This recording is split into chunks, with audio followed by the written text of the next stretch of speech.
Bosses at crisis-hit Robert Gordon University have defended their recruitment process following accusations of cronyism. It comes after the appointment of a new principal on a 2-year contract following the resignation of Professor Ferdinand von Proginski, who stood down in a row over business links with a senior academic he appointed. The university has rejected calls for an inquiry into his successor's recruitment. Ben Phillip reports.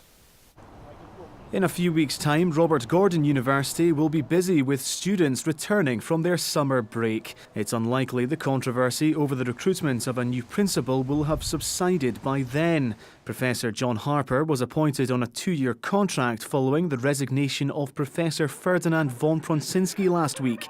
He stood down after failing to declare a business link to a man he had appointed as vice principal. Professor Harper's promotion to the top job has raised questions over the lack of formal recruitment process. Now the University and College Union have written to the Scottish Funding Council accusing university bosses of cronyism over his appointment. Last week, Robert Gordon University didn't say anything about the fixed-term nature of the new principal's contract. In fact, they were reiterating to staff, students and to the wider public that there was no issue, there was everything was in order, when clearly it was not. There was no due process for the appointment of the principal, and I don't think it's the UCU that has been misrepresenting this situation. But calls for an inquiry into the appointments of Professor Harper have been rejected by the university.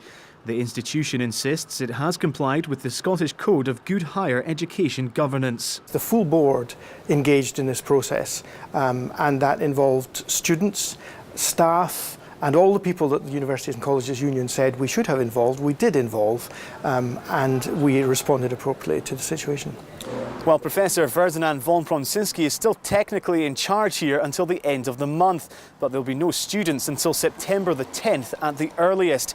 RGU will be hoping that this whole row has died down before then. Ben Phillip, STV News, Aberdeen.